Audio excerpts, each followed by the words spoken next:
Ano pa ang patotoo ng librong ito, Aklat Katolika tungkol sa Iglesia ni Cristo? Sa page 39 naman po, ganito sinasabi, whoever he is and whatever he who is not in the Church of Christ is not a Christian. Kaya si Mr. Tamperd, hindi Kristiyano talaga yan eh. Gusto niya, yung kinaaaniban niya, Iglesia Katolika Apostolika Romana. Pero ang gusto ng kanyang amo, doon kayo sa Iglesia ni Cristo. Sapagkat doon kayo makikilalang Kristiyano. Kumusta? Welcome. Ang inyong nasaksihan ay isang kaanib ng Iglesia ni Kristong Tatag ni Felix Manalo. Ginagamit nila kahit sa mga ministro itong Aklat Katoliko, the Papal Encyclicals, at daming nabudol dito. Kaya meron tayong katanungan diyan, mga kapatid. Ang ating katanungan, naniniwala ba kayo na ang Iglesia ni Kristong Tatag ni Felix Manalo 1914 ay pinatunayan daw sa mga aklat Katoliko na totoong iglesia dahil lang nabasa ang pangalang Iglesia ni Cristo, sila na daw ang tinutukoy at inaagaw yung Roma 16:16 na nakasulat na hindi naman para sa kanila. Ito ang ating tatalakayin. Di po natin layunin na saktan ang damdamin ng ating mga kapatid sa ibayong pananampalataya, pero dapat sagutin natin sila dahil daming nabiktima sa ganitong oring pambubudol. Samahan ninyo ako. Kasi kinalingan, pag palaging inulit-ulit ay magmukha talaga ang katotohanan para sa ating mga kapatid na kulang ang kaalaman. Ang pagkadaya ay maranasan sa iba't ibang paraan. Pero napakasakit pag madaya tayo sa pananampalataya dahil nanganib pati ang ating kaluluwa. Viva Cristo Rey! Pro Dio et Ecclesia! Kumusta? Welcome. Ito yung lingkod ng Wendell Talibong. Muli makasama ninyo at inanyayahan natin ang ating mga suking taga-subaybay. Huwag kalimutan na pindutin ang like sa ating live at huwag din kalimutang mag-subscribe at pindutin ang bell button para updated kayo, mag-comment at i-share ninyo. Kumusta sa lahat nating mga kapatid? Welcome po. At sa lahat ng mga sumusubaybay sa ating live streaming, acknowledge po natin ito pong ating katanungan dyan na sang-ayon ba kayo, maniwala ba kayo na ang INC ni Felix Manalo pinatunayan daw totoo sa mga aklat Katoliko at maraming natangay sa ganitong mudos.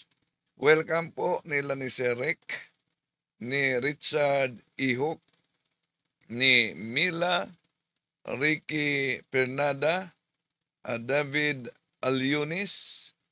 1914, sabi ni Serek,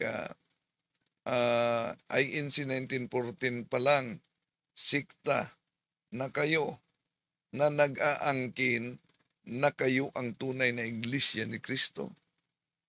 Si Steve, maadjong gabi Bro Wendell at sa lahat na nagpanood, Carmelito Limbo, si Arnie Kabasag, at sa lahat ng mga sumusubaybay sa atin ngayon.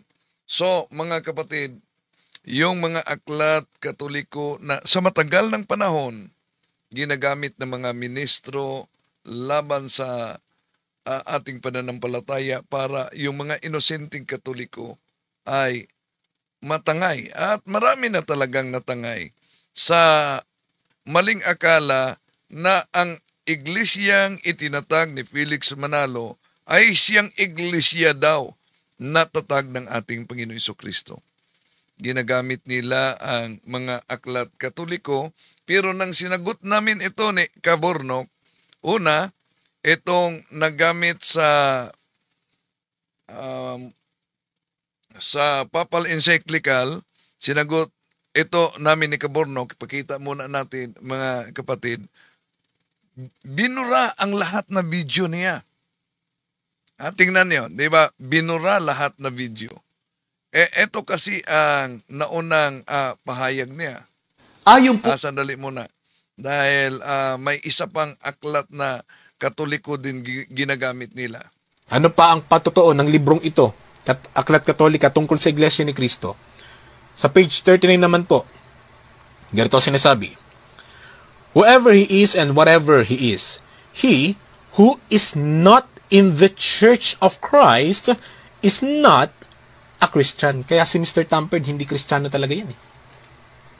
Gusto niya, yung kinaaniban niya, Iglesia Katolika Apostolika Romana. Pero ang gusto ng kanyang amo, doon kayo sa Iglesia ni Cristo. Sapagkat doon kayo makikilalang Kristiyano. Ayan. Ang ginagamit nila, nakabasa lang na Iglesia ni Cristo sa Aklat Katoliko, abay, naglulundagan na sa pag-angkin itong Iglesiang Tatag ni Felix Manalo. Bakit? Dahil maliban sa mga aklat Katoliko, mga kapatid, ginagamit din nila ang kaugnay sa Biblia. Lalo na ang mabasa sa Roma 16:16, sa matagal na panahon, inaangkin nila ito. Pero, nasa kanilang pasugo, kaya nagkukontrahan, inaamin naman sa kanilang pasugo na ang Roma 16:16 ay hindi tumutukoy sa kanila. Ito kasi ang mabasa, mga mahal na kapatid. Roma 16:16, ang dating Biblia. Mangagbatian kayo ng banal na halik. Binabati kayo ng lahat ng mga Iglesia ni Cristo. So, yun na talata ang paborito nila na mabasa ang Iglesia ni Cristo dahil Iglesia ni Cristo ang nakarehistro sa Securities and Exchange Commission na itinatag ni Felix Manalo noong 1914 Punta Santa Ana. Nakasulat talaga na yan sa SEC registration sa Spanish, Pacuelos Fundadores de esta Asociación San Felix Manalo. That the founders, hindi lang si Felix Manalo, marami sila. That the founders of this religion are, isa na si Felix Manalo. No? So, kaya, ginagamit nila ang Iglesia ni Cristo dahil may nakasulat daw sa Roma 16:16 at inangkin nila na sila daw ang tunay na Iglesia. Kaya ating lilinawin at sasagutin itong very illogical at weirdong unawa sa pagbaluktot at pag-aangkin sa konteksto ng banal na kasulatan na sila daw ang tinutukoy dito. At kung tingnan natin, mga kapatid, ang dami nang gumagamit sa pangalan na Iglesia ni Cristo sa Roma 16:16. Merong Church of Christ na tatag lamang ni Joseph Smith noong April 6, 1830. Meron ding Church of Christ na tatag ni Ezra Both noong 1836. Meron ding Church of Christ na tatag ni Warren Perez 1837. Meron ding Church of Christ na tatag, ang founder ay si William Chabi noong taong 1830. Meron ding Church of Christ na ang founder ay si Hiram Page noong 1844. At marami pa. So, ang daming gumagamit sa Roma 16:16 na mas nauna pa sa Iglesia ni Cristo dito sa Pinas noong 1914.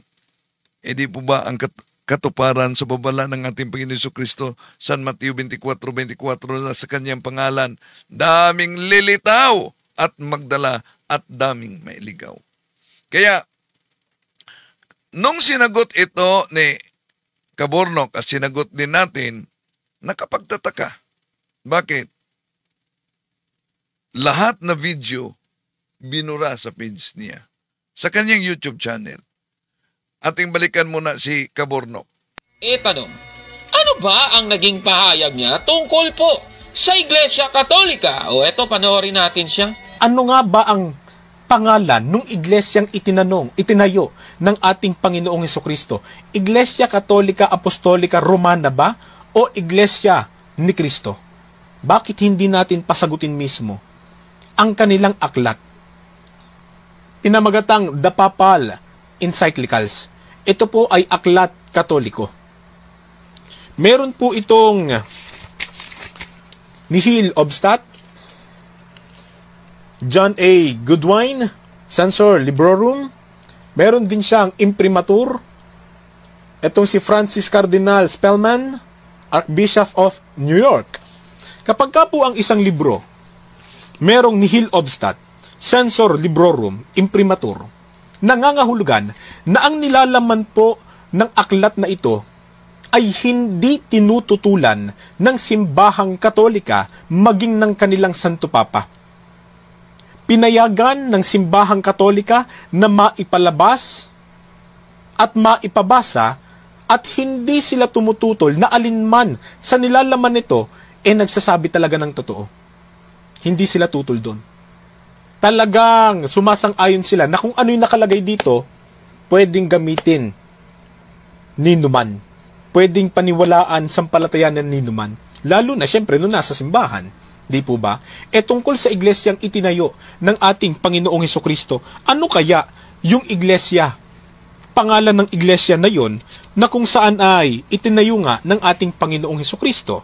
Dito po sa page 153, babasahin ko na sa inyo, ganito po ang sinasabi. That is to say, the Church of Christ, Iglesia ni Cristo, which has been divinely instituted for the sake of souls and of eternal salvation.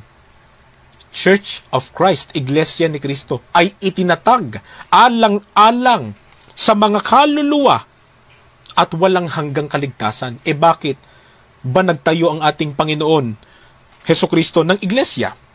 Hindi ba para sa kaligtasan ng mga tao? Sa kapakanan ng kaluluwa ng mga hinirang niya? Sa makatuwid, sumasang-ayon ang simbahang Katolika na yung pangalan ng Iglesia na itinatag ng ating Panginoong Hesukristo para sa kaligtasan ng kaluluwa ng mga tao, ang pangalan nun Iglesia ni Cristo at hindi Iglesia Katolika Apostolika Romana na parang jeepney assembled nga. Aba, grabe naman talaga itong taong ito. Ayon po sa kanya, ang Iglesia ni Cristo, ang pangalan ng Iglesia na itinayo ng ating Panginoong Hesukristo ayon po sa isang aklat Katoliko at binatayan niya.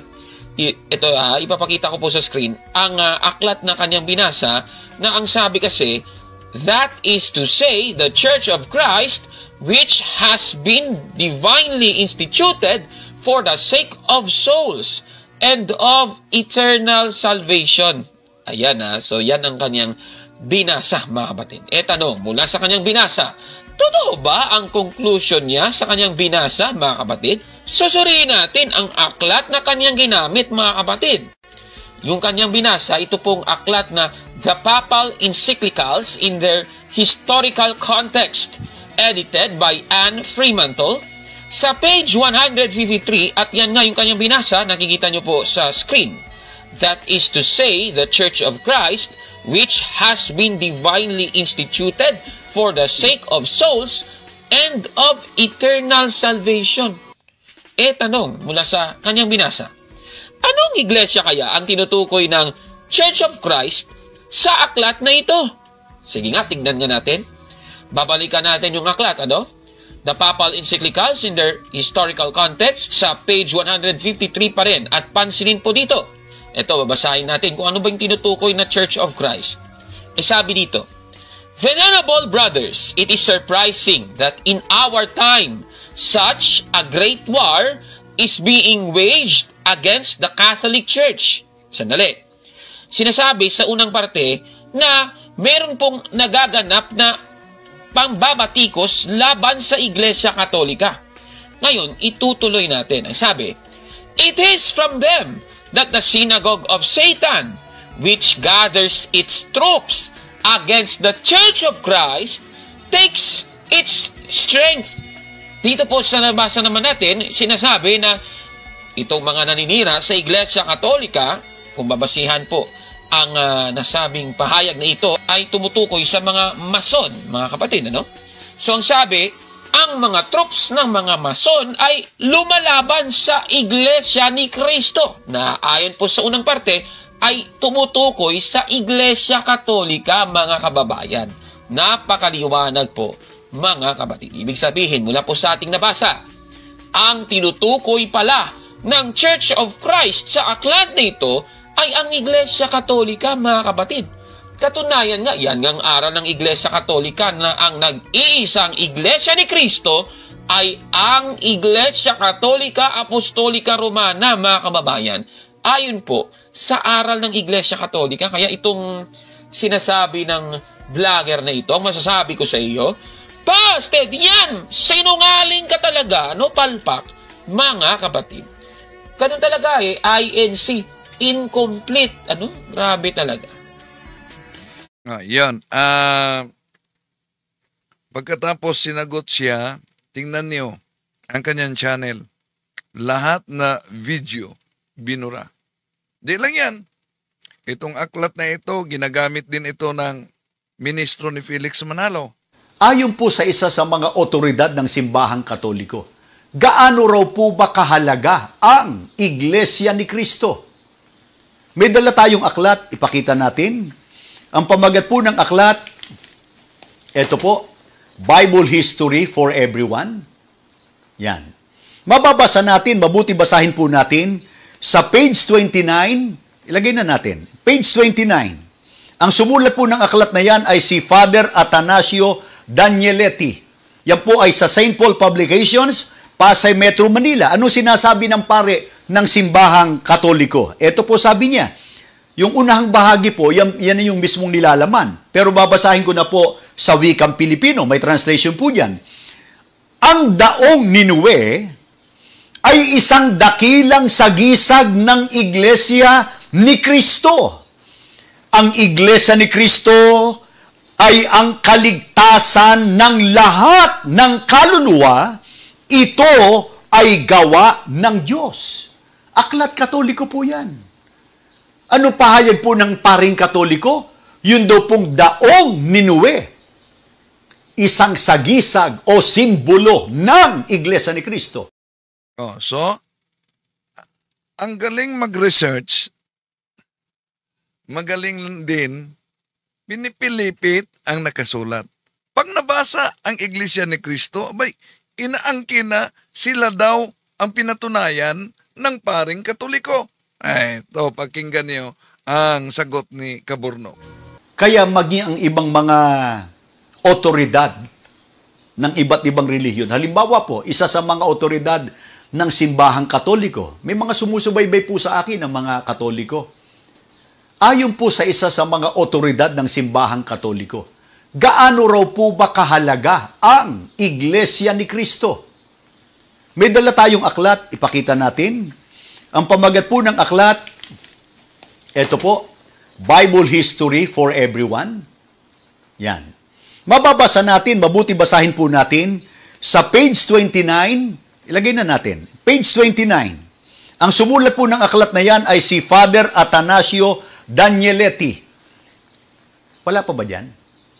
Ilagay na natin. Yung isa. Ayan. Ayan po. Father Atanasio Danieletti. Yan po ay sa St. Paul Publications, Pasay Metro Manila. Ano sinasabi ng pare ng simbahang Katoliko? Ito po sabi niya.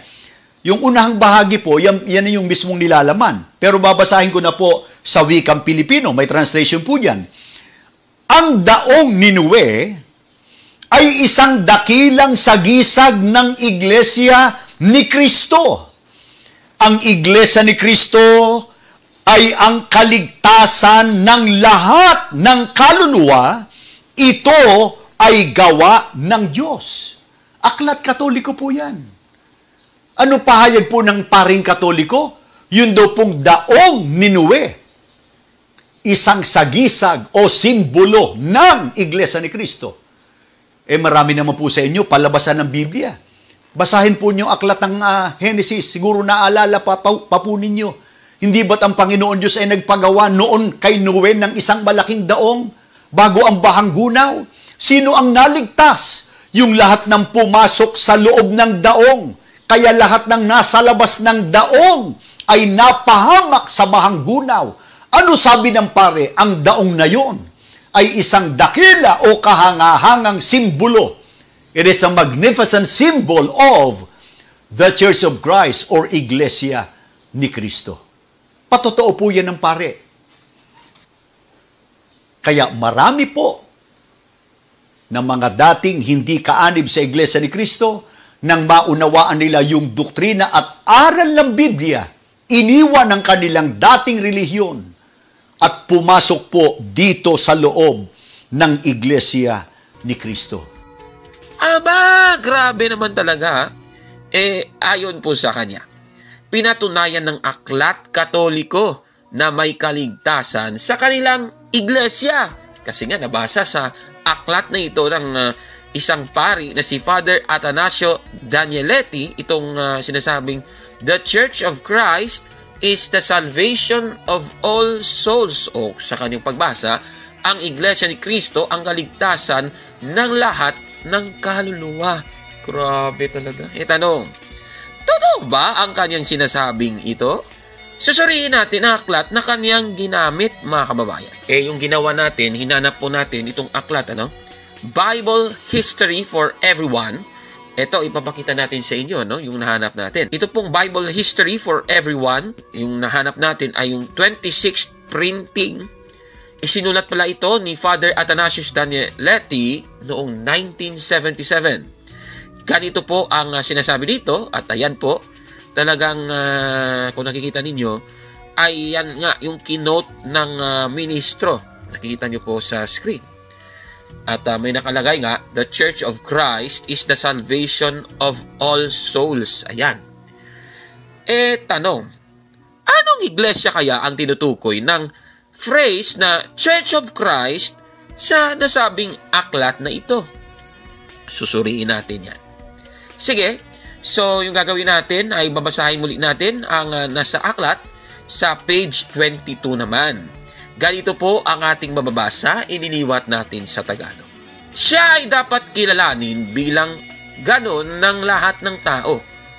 Ang Iglesia ni Cristo, sabi ni Saint Augustine, ay naitatag sa tulong ng mga himala o wala ang mga ito. Ngunit, kung ang isang taong walang anumang kasalanan ay namatay sa kamalian, hindi siya hahatulan ng Diyos sa kaniyang pagkakamali, sapagkat ito ay hindi sinasadya. Kung ang isang tao ay wastong nabautismuhan at hindi kailanman sinasadyang lumabag sa batas ng Diyos, o kung siya ay nagkasala, ngunit lubos na nagsisi sa kaniyang mga kasalanan, hindi siya itatakwil ng Diyos magpakailanman. Ang gayong tao ay hindi isang rebelde o isang erehe. Isa siyang pusong Katoliko. Napakaliwanag po ng ating nabasa. Ang tinutukoy pala ng Church of Christ sa aklat na ito ay may mga miyembrong Katoliko. Napakaliwanag naman po. O katunayan, idiniin nga ng aklat sa page 250 ang ganito: ang banal na Iglesia Katolika Romana, ang Iglesia ni Cristo. Napakaliwanag po talaga, mga kababayan. At actually, aral po yan ng Iglesia Katolika. Yan po ay nakikita nyo ngayon sa inyong mga screen na ang Iglesia Katolika ang siyang tanging Iglesia ni Cristo, mga kapatid. Ibig sabihin po, ang Iglesia Katolika ang tinutukoy ng Church of Christ sa aklat na ito.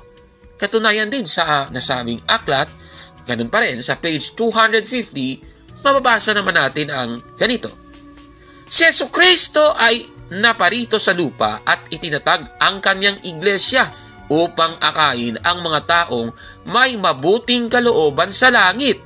Ito ay patuloy na ginagawa ng Iglesia Katolika Romana. Napakaliwanag po. Lumalabas sa ating nabasa, ang itinayo pala na iglesia ng ating Panginoong Jesucristo ay ang Iglesia Katolika Romana, mga kapatid. Kaya itong sinasabi ng ministrong ito, nako, Ano sabi ng pare? Ang daong na yon ay isang dakila o kahangahangang simbolo. It is a magnificent symbol of the Church of Christ or Iglesia ni Cristo.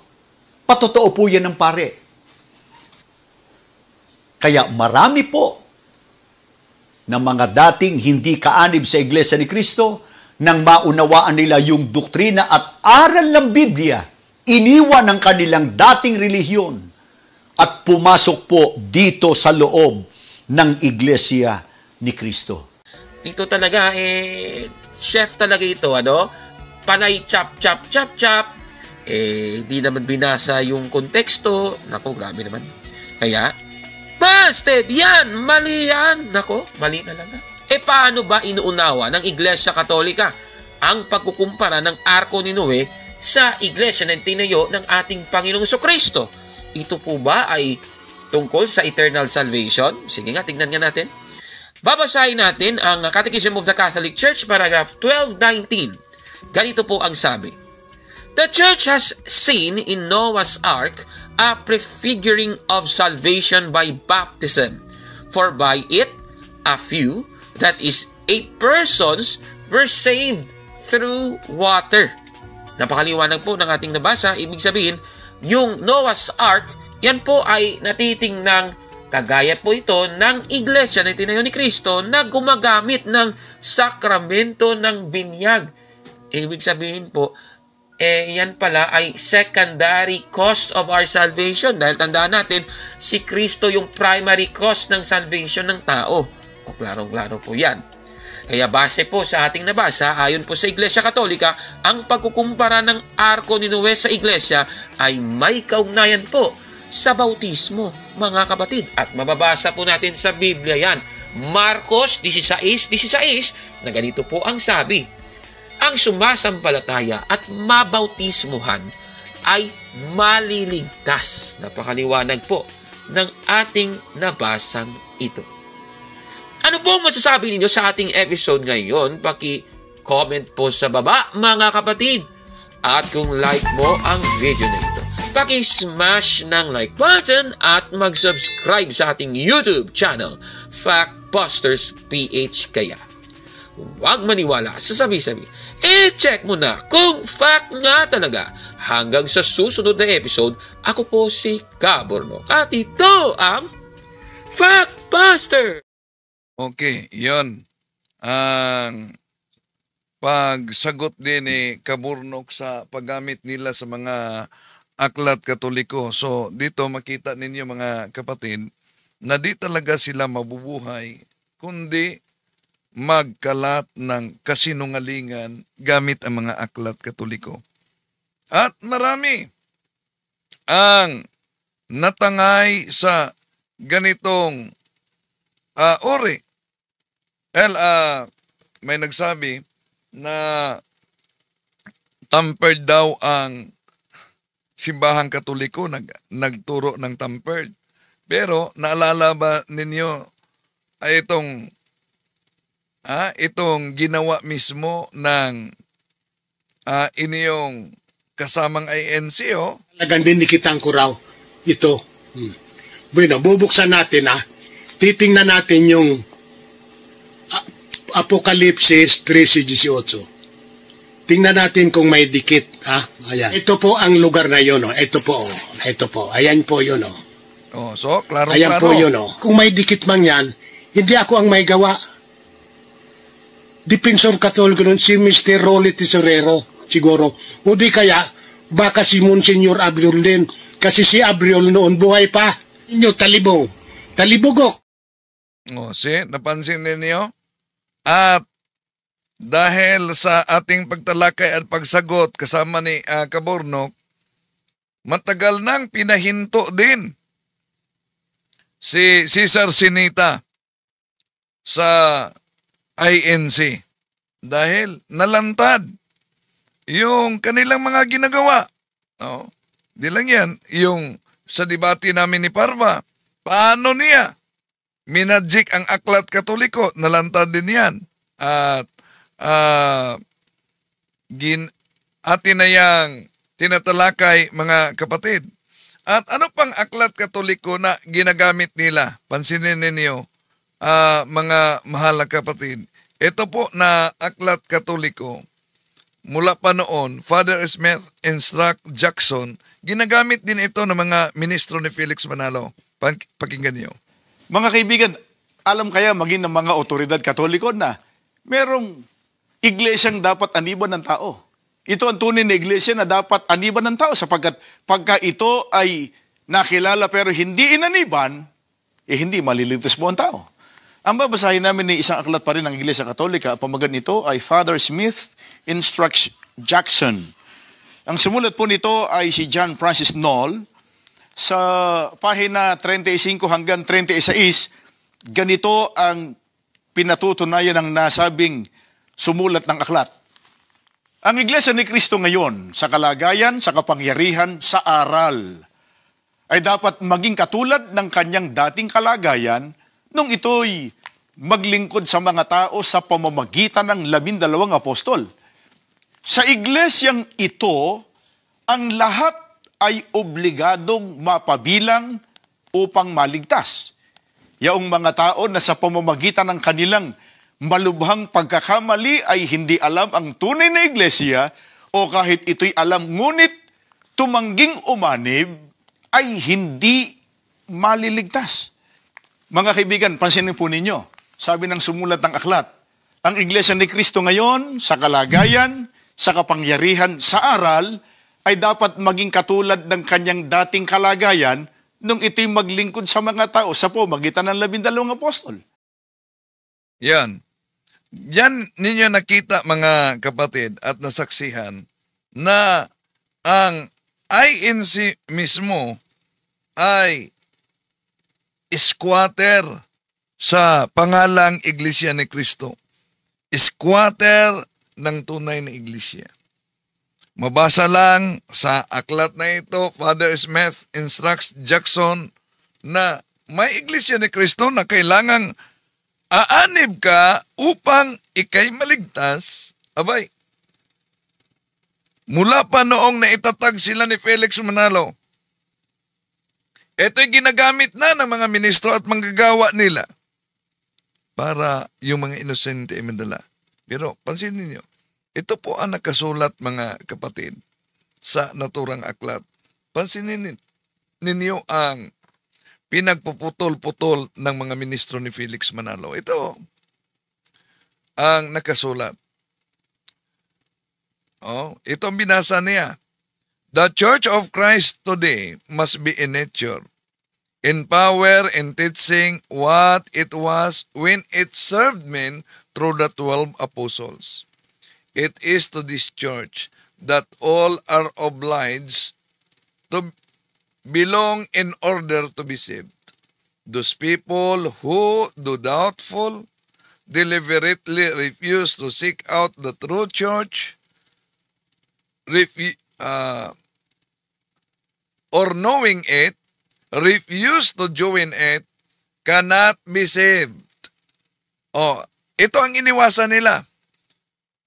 Vatican Council, the Church number 14. Nasa deklarasyon yan ng Lumen Gentium number 14. See, the Catholic Church is the ordinary means of salvation. The Sacred Synod turns its attention first to the Catholic faithful. For Christ made present to us in His body, which is the church, is the one mediator and the only way of salvation. Whosoever, therefore, knowing that the Catholic Church was made necessary by God through Jesus Christ, would refuse to join it, or remain in it would not be saved. See? Napansin ninyo ang nakasulat sa naturang aklat. Napakaganda. Oh. Kaya, i-share ninyo ito sa mga kapatid nating mga Katoliko dahil yun talaga ang mga ginagamit nila, mga kapatid. Pinagchap-chap, pinagputol-putol ang nakasulat sa aklat Katoliko. Oh. Pinagputol-putol talaga nila. At inaangkin na sila daw ang pinatunayan ng simbahang Katoliko. Imagine aklat Katoliko pagkatapos sila daw ang pinatunayan. Di lang yan. O, kaya sa matagal ng panahon, yon ang kanilang ginagamit. Isa-isahin natin. Ito pa ang ginagamit nila, mga kapatid. Pansinin Mga ninyo. kaibigan, Sandali, alam kaya maging ng mga otoridad Katoliko ito na pa.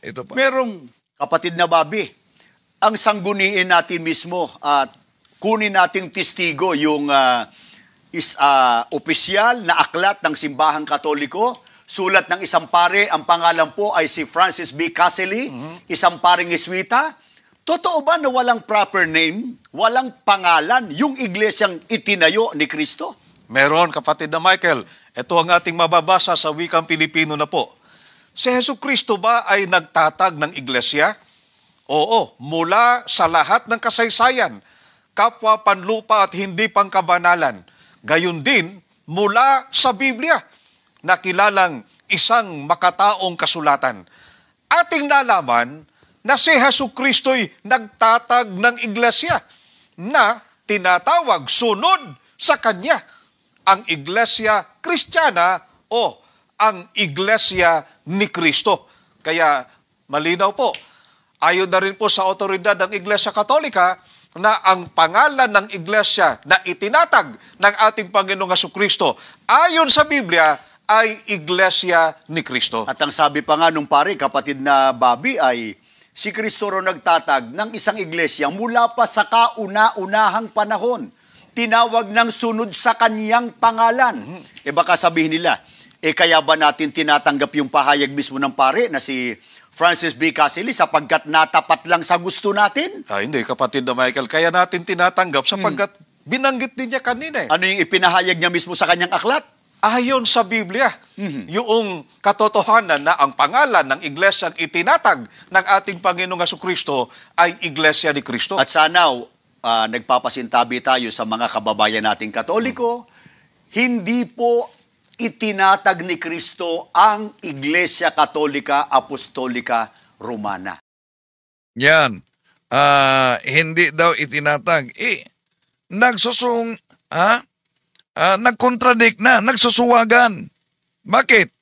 Nakalimutan ba na mismo si Sandoval na ministro ni Felix Manalo pinatunayan na ang Iglesia Katolika ay siyang unang Iglesia ni Kristo? Sino nagtatag sa unang Iglesia ni Kristo? Ito. Dahil sinabi ko raw na sa pasimula, ang Iglesia Katolika Apostolika Romana ay ang Iglesia ni Kristo. Wala pong kontra dyan. Talaga pong sinabi ko yan na ang Iglesia Katolika Apostolika Romana, yan ay napatatag. Ang kahulugan po niyan ay hindi pasimula ng organisasyon, kundi yan po sa pasimula ay Iglesia ni Kristo at yan po ay nagbuhat pa sa panahon ng pang-apostol. O see? Noong sa pasimula, yon po ang unang Iglesia ni Kristo. At si Sandoval, ayon kay Sandoval, mali po ang pagkaunawa nitong si Talibong. At ang Iglesia Katolika bilang isang organisasyon o samahang pangrelihiyon, yan po ang organisasyon. Pagka sinusi pabalik, yan ang dating Iglesia ni Kristo. Yan ang dating Iglesia ni Kristo. Yan ang dating Iglesia ni Kristo. Hindi po totoo yan. Mali po ang pagkaunawa nitong si Talibong. Talaga pong ang Iglesia Katolika Apostolika Romana, talaga pong sa pasimula, yan ang Iglesia ni Kristo. See? talagang ang Iglesia Katolika sa pasimula ay ang Iglesia ni Cristo. Okay, balikan natin. Ginagamit nila itong aklat na ito, Religion, Doctrine, and Practice. Dahil may nakasulat na Iglesia ni Cristo na itinatag ng ating Panginoon Jesucristo, ang gustong ipalitaw ng mga ministro ni Felix Manalo, kahit otoridad Katoliko, na ang may akda ay si Father Francis Caselli, isang paring Jesuita, pinatunayan na ang Iglesia ni Cristo daw, balikan muna natin sila. Kapatid Dahil na Bobby, sinabi ko raw, Sandali muna. Balikan natin sila. Ito. mali po ang kapatid na Bobby, ang sangguniin natin mismo at kunin nating testigo yung opisyal na aklat ng Simbahang Katoliko, sulat ng isang pare, ang pangalan po ay si Francis B. Caselli, isang paring Jesuita. Totoo ba na walang proper name, walang pangalan, yung iglesyang itinayo ni Kristo? Meron, kapatid na Michael. Ito ang ating mababasa sa wikang Pilipino na po. Si Jesucristo ba ay nagtatag ng iglesia? Oo, mula sa lahat ng kasaysayan, kapwa panlupa at hindi pangkabanalan. Gayon din, mula sa Biblia, na kilalang isang makataong kasulatan. Ating nalaman na si Jesucristo'y nagtatag ng iglesia na tinatawag sunod sa Kanya, ang Iglesia Kristiyana o ang Iglesia ni Kristo. Kaya malinaw po, ayon na rin po sa otoridad ng Iglesia Katolika na ang pangalan ng Iglesia na itinatag ng ating Panginoong Jesucristo ayon sa Biblia ay Iglesia ni Kristo. Yan.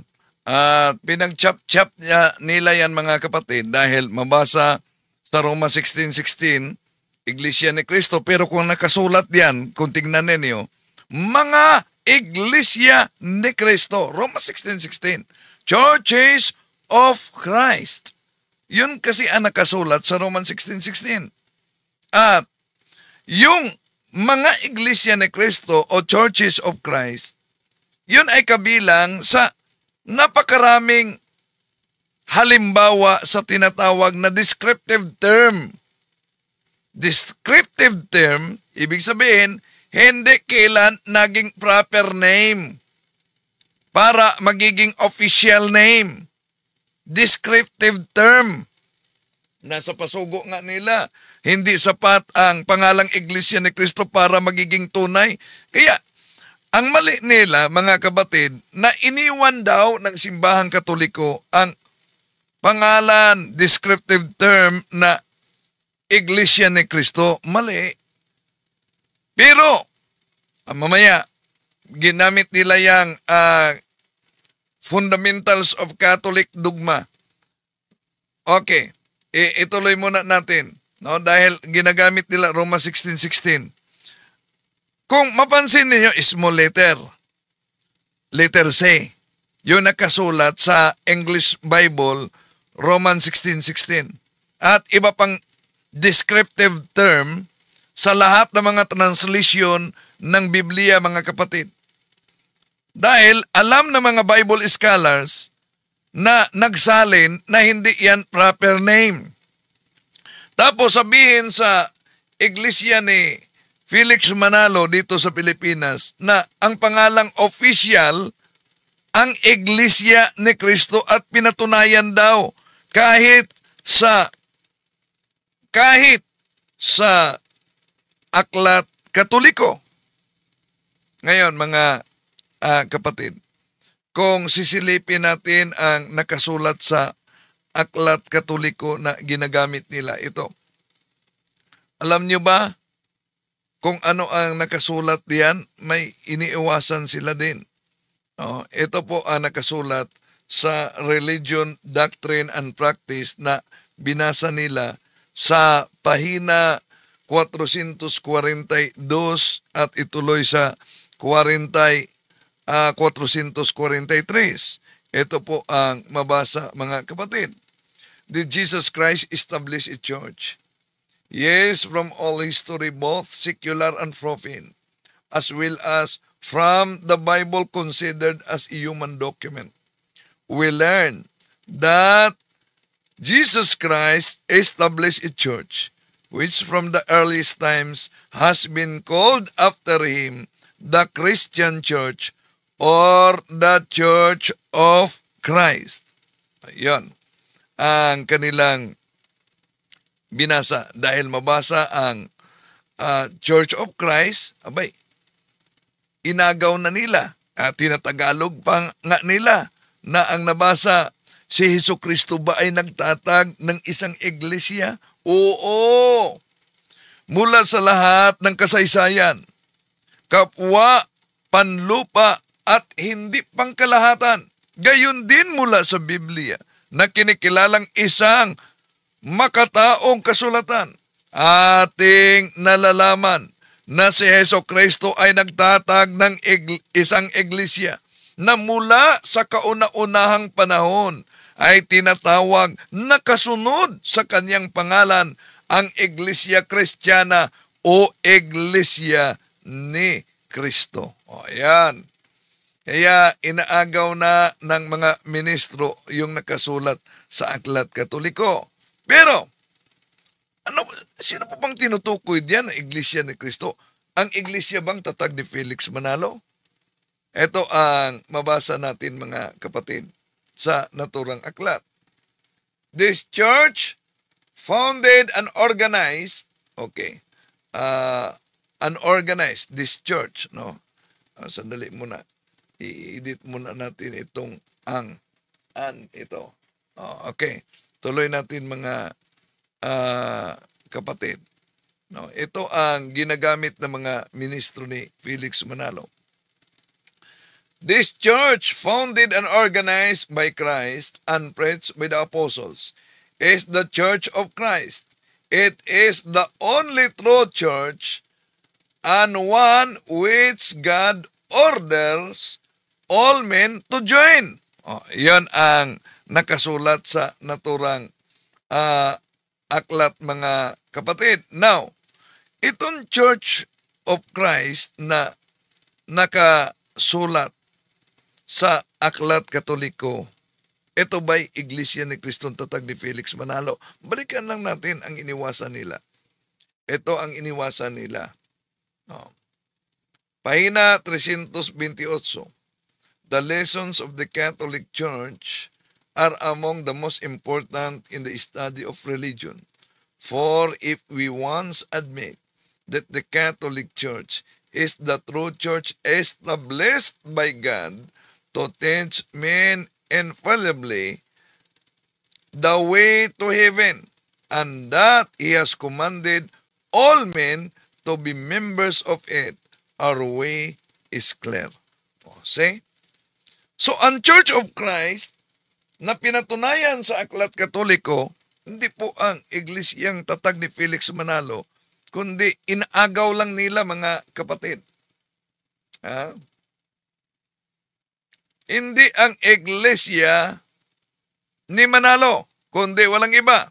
Ang Iglesia Apostolika Katolika Romana at ito pa, ginagamit nila na Aklat Katoliko mga kapatid. Ito pa. Meron talaga silang sariling researchers na nagre-research sa mga Aklat Katoliko kung may mabasa bang Church of Christ at ini-squat yan ng mga ministro mula pa ni Felix Manalo. Halimbawa ito. Ang babasahin namin sa inyo isang aklat ng Iglesia Katolika. Ang pamagat nito ay Fundamentals of Catholic Dogma. Ang sumulat nito ay nagngangalang si Dr. Ludwig Ott sa page 274.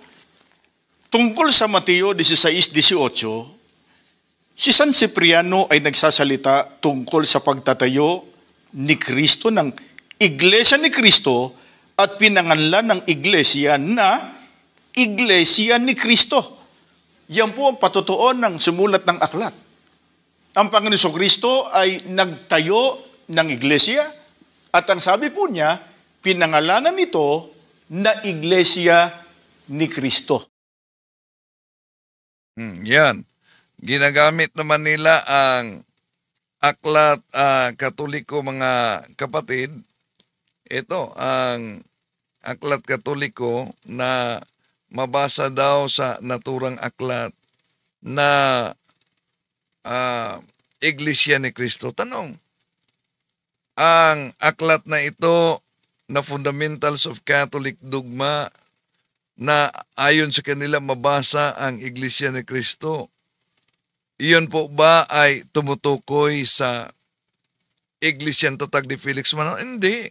Napakalinaw po nakasulat sa aklat, mga kapatid, na ang Iglesia ni Cristo na tinutukoy dito walang iba kundi ang Iglesia Apostolika Katolika Romana. Kung ituloy pagbasa. Kaya mag-ingat talaga sa ganitong modus ng mga ministro ni Felix Manalo. Dahil, alam nyo, ang kasinungalingan talaga, no? Alam nyo naman talaga yan, na ang kasinungalingan pag ito'y palaging inulit-ulit, magmukha talagang parang katotohanan, lalo na sa ating mga kapatid na kulang ang kaalaman. Ang binasa ng ministro ni Felix Manalo ay ang pahina 274. Ito ang inangkin at ini-squat na. In regard to Matthew 16:18, Saint Cipriano, mayroon ba silang Santo Cipriano, speaks of the building of the church by Christ and designate the church of Christ. Yan. Napansin ninyo, ini-squat nila ang pangalan na Church of Christ dahil mabasa umano sa aklat Katoliko. Pero, tingnan natin, sino po ba ang tinutukoy diyan? Ito po ang mabasa sa naturang aklat na iniwasan nila.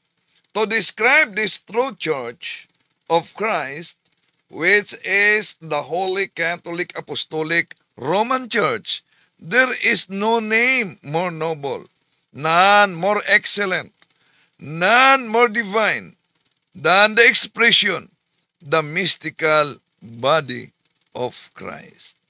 See? Ang Church of Christ na tinutukoy diyan, walang iba, kundi ang Iglesia Katolika.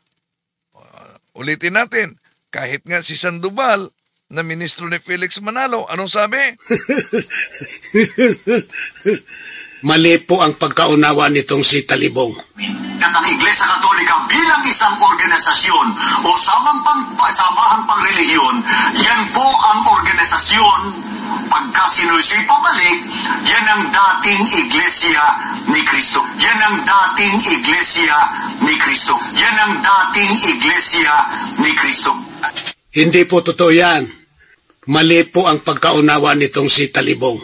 Talaga pong ang Iglesia Katolika Apostolika Romana, talaga pong sa pasimula, yan ang Iglesia ni Cristo. So, si Cesar Sinita, wala na. Wala na siya. Matapos, na booking, palaging na booking, yung mga ginagamit na tampered, pinagbabawalan na ng INC mismo. Dahil mas lalong nalulubog at nadidiin ang Iglesyang Tatag ni Felix Manalo. Pero, eto, atin lang inihayag at ini-expose, mga kapatid, dahil ang dami talaga na nabunol sa ganitong propaganda. Kaya, pagdasal natin sila, yun man ang layunin ng demonyo na humihiwalay. Ihiwalay ka sa tunay na iglesia. Dahil ang tunay na iglesia, nandito ang mga sakramento na magbigay ng kaligtasan sa ating kaluluwa. Wala ito sa mga siktang tatag lamang ng tao. Maraming salamat sa inyong pagsubaybay.